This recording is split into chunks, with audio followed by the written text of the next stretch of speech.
क्या आप जानते हैं कि हिंदी दुनिया की तीसरी सबसे ज्यादा बोली जाने वाली भाषा है? फिर भी हमें हिंदी दिवस मनाने की जरूरत क्यों पड़ती है? 14 सितंबर को ही हिंदी दिवस क्यों? क्या ये सिर्फ एक तारीख है या इसके पीछे कोई ऐतिहासिक कहानी छिपी है? भारत में 14 सितंबर को हर साल हिंदी दिवस मनाया जाता है। आजादी के बाद ये सवाल उठ खड़ा हुआ कि देश की राजभाषा कौन होगी।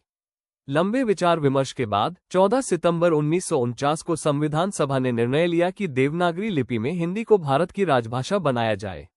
संविधान के अनुच्छेद 343 के अनुसार 26 जनवरी 1950 से हिंदी आधिकारिक रूप से लागू हुई।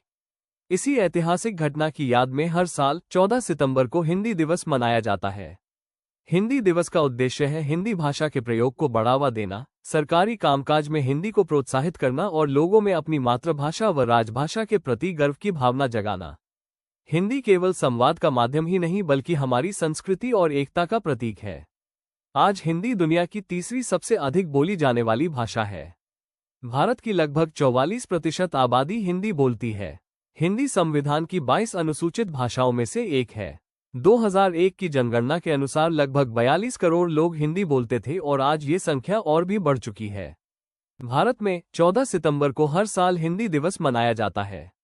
इस दिन को मनाने का उद्देश्य है हिंदी भाषा का प्रचार प्रसार करना और लोगों में अपनी राजभाषा के प्रति सम्मान व गर्व की भावना जागृत करना।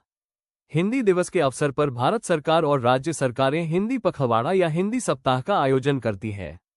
स्कूलों, कॉलेजों और सरकारी कार्यालयों में निबंध लेखन, वाद विवाद, कविता पाठ और भाषण प्रतियोगिताएं आयोजित की जाती है।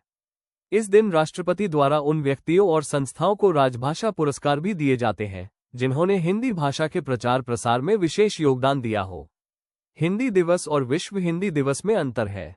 हिंदी दिवस हर साल 14 सितंबर को भारत में राष्ट्रीय स्तर पर मनाया जाता है, जबकि विश्व हिंदी दिवस हर साल 10 जनवरी को पूरी दुनिया में मनाया जाता है। विश्व हिंदी दिवस पहली बार 2006 में मॉरिशस में मनाया गया था।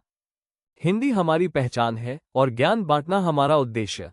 वीडियो को लाइक करें, चैनल को सब्सक्राइब करें और हिंदी को आगे बढ़ाने में अपना योगदान दें।